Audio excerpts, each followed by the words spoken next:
Vamos começar com um tema o qual nós vamos caminhar durante esse programa, que é falando e pensando um pouco sobre a igreja perseguida. E igreja perseguida para a gente hoje não é algo, principalmente no Brasil, que seja tão claro e tão evidente para a gente, né, Eugênio? Sem dúvida. Mas para a gente entender um pouco a origem da perseguição, quando começou a perseguição à igreja? E qual tipo de igreja? Ela foi, nós temos isso literalmente a partir da Bíblia, na própria manifestação da pessoa de Jesus em carne aqui na terra.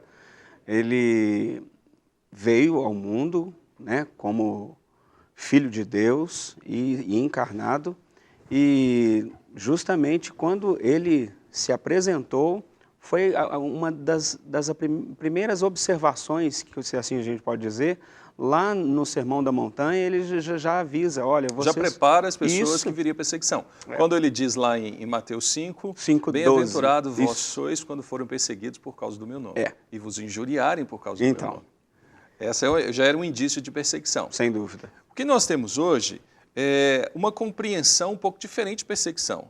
No primeiro século, principalmente na carta de Tiago, houve uma grande dispersação ali dos judeus. Aquilo foi uma perseguição? Sem dúvida. O contexto do Império Romano, que era dominante, terrível, né? Muito, muito forte. Já no período de Jesus pós-ressuscitado, vamos dizer assim, próximo 64, a primeira grande perseguição marcada por Nero, não foi marcante. E aí todos os apóstolos vieram, assim, literalmente sendo perseguidos, aí é levado à morte. Jesus ressuscita, fundamenta a igreja, nasce ali em Atos, e a partir daquela caminhada, logo após um certo momento, quando o Império percebeu, opa, essa religião é diferente, existe uma grande perseguição. Tem casos assim terríveis desse tipo de perseguição. Parece que chegavam a queimar pessoas vivas para iluminar as noites. Como é que era isso? Aí, principalmente no início ali das grandes perseguições, que a gente pode colocar assim, porque se viam os cristãos como uma seita, até mesmo pela própria religião, né? Dominante. Ele separava o judaísmo de cristianismo. Isso. E o cristianismo é considerado uma seita. E não reconhecia o imperador na época. Naquele primeiro momento, sem dúvida. Então, havia todo um pano de fundo, né? E então, o primeiro imperador mais assim, agressivo, se a gente pode dizer, foi Nero. E até o último, Diocleciano. Louco, né? Diocleciano. Mas o homem era terrível. Desculpa assim a expressão, mas é terrível. É uma coisa você amarrar pessoas em volta de uma coluna, passar piche nessa pessoa e queimar essa pessoa para que ela, como uma tocha viva, iluminasse as noites de orgias. Hoje nós não temos talvez nada parecido, pelo menos na nossa consciência brasileira. Ou no nosso ocidente aqui, né? Porque nós temos vestígios disso no Oriente. E essas pessoas só eram perseguidas e queimadas vivas porque não reconheciam o imperador como figura divina, né? Partindo desse princípio. Esse imperador não é maior do que Deus. E aí misturado com o paganismo, a mitologia, né? Os deuses que eram levantados pelo Estado, porque o Estado ele era, vamos dizer assim, o poder supremo.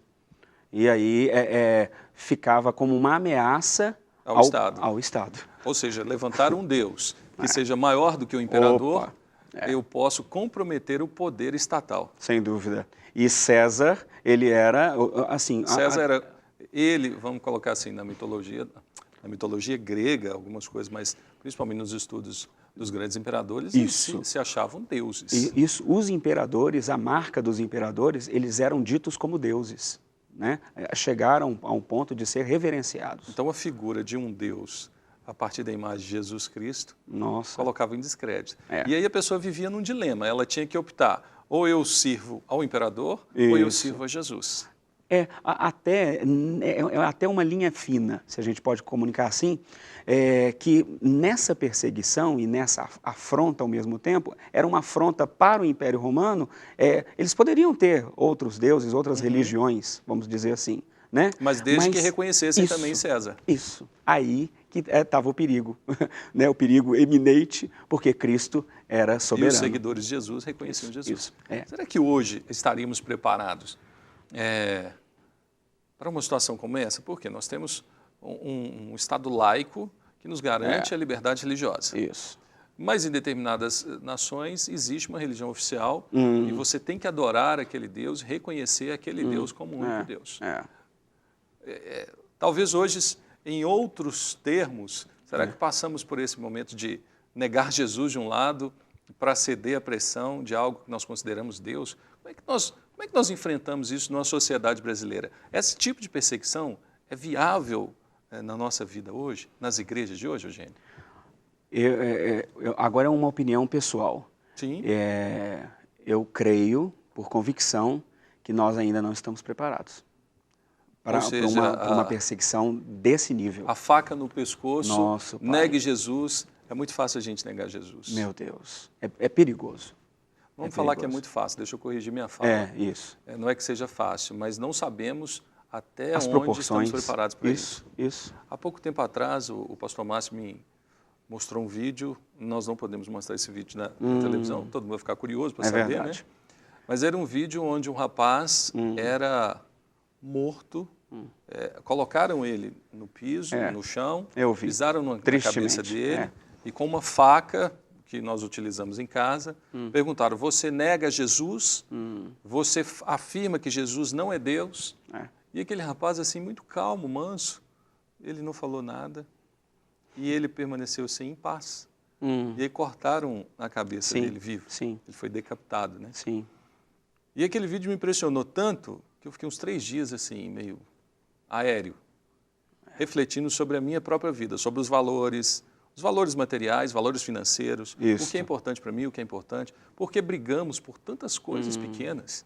E aquele jovem morreu e no final o rapaz levanta a cabeça dele e o semblante dele, com a cabeça ali levantada, separada do corpo, era o mesmo de antes. É como se, assim, tristemente, porque é muito agressivo a nós, né? É como se estivesse matando uma galinha, um galo, e fosse... Não, agora, nós tivemos apóstolos que passaram por isso. A Bíblia nos ensina sobre isso. Sem dúvida.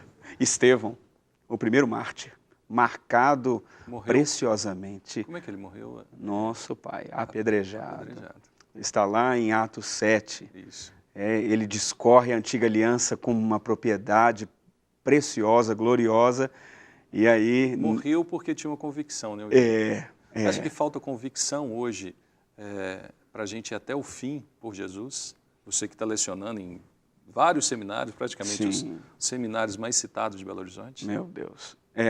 Ao mesmo tempo, um temor e uma responsabilidade.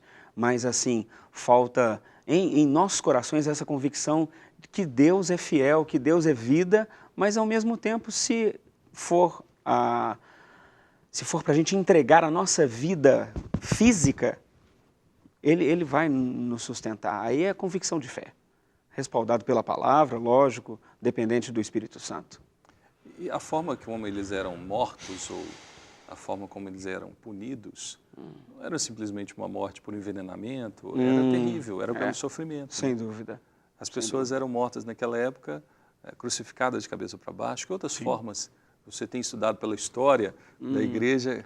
Que tipo de morte aquelas pessoas eram levadas? Principalmente até o 3º século, se assim a gente pode dizer, tem até uma confissão, vou fazer nota dela aqui, de Tertuliano, que o sangue dos mártires era semente da igreja. Isso, morria nosso Pai. Um seguidor de Jesus, ali nascia uma igreja. Ou seja, a perseguição, muito pelo contrário do entendimento de Roma, ela contribuiu para o crescimento da igreja. Como compreender isso com a mente de raciocínio lógico, né? É o poder da fé. Se a gente der um salto e for para a chamada Era das Trevas, né? Quando nos pré-reformadores, e aí se inverteu um pouco porque a igreja deixou de responder ao Estado, como era no Império, e a igreja se tornou o poder e o Estado. Então a igreja mandava matar. E eu lembro de Wycliffe Hus, Savonarola, Isso. tantas pessoas que desafiaram o poder da igreja. Mas desafiaram em que sentido? Eles queriam ser contra a igreja? Não propriamente dito em relação à igreja, corpo de Cristo, à comunhão dos santos, à congregação, mas sim, se eu posso dizer assim, os direcionamentos, os dogmas que estavam sendo assim, impostos para a igreja comunidade.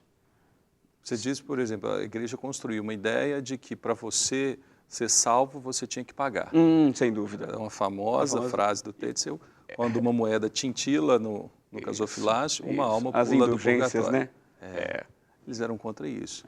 Agora, foram queimados em praça pública. Um deles, principalmente Hus, John Hus. 100 anos antes do nascimento de Lutero, um pré-reformador intenso, muito assim, fervoroso, e ele, como se fosse representando, a gente lendo o livro de Atos, ele como Paulo diante de Éfeso, combatendo a idolatria, a pornografia e todas as mazelas, né, da alma, e ele ministrando, e ele foi muito perseguido. Depois nós tivemos Lutero, eles prepararam tudo para Lutero, de uma certa forma, contribuíram muito. Sem dúvida.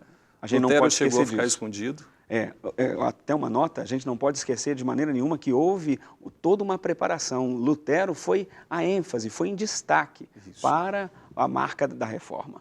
E Lutero sofreu uma perseguição. Sem Lutero dúvida. ficou escondido pelo príncipe da Alemanha durante um tempo. Isso. Porque desejavam matá-lo. Tudo bem que por interesses também... Ali aparece porque todos os países naquela época deveriam pagar impostos a Roma. Sim. E a Alemanha se vê numa nova realidade. Se houvesse um rompimento, não precisariam mais repassar uma certa quantia ou aquele imposto para Roma. E o que aconteceu nessa época preparou muito para um ambiente pós-reforma, onde trouxe a liberdade. Sim. Não era vontade de Lutero romper com a Igreja Católica. Isso mas mesmo. acabou acontecendo. Né? Isso mesmo. E aí, ele inclusive, isso é claro e conhecido na história, ele aplica 95 teses diante da Igreja e comunica isso e chama, principalmente o clero, para um debate. Mas aí ele se tomou para si como uma briga, uma guerra pessoal, uma guerra filosófica, né? Daqui a 5 anos nós vamos comemorar 500 anos de reforma. 31 de outubro de 1517, quando ela aconteceu, quando na capela de Wittenberg, Lutero afixa lá as 95 teses e se multiplicaram e criou tudo isso. Pensando hoje em 2013, o tipo de perseguição que nós encontramos em países fechados ainda são punidos com morte. Sem dúvida. Mas em países ocidentais, onde a perseguição talvez não seja tão direta, mas será que nós já caminhamos para um tipo de perseguição contra a igreja de hoje, Eugênio? Olha... E que tipo ela pode acontecer? A homofobia seria um tipo de perseguição contra a igreja contemporânea, a igreja moderna hoje? Sem dúvida. Porque aí já sai do campo da argumentação e é a agressão, né?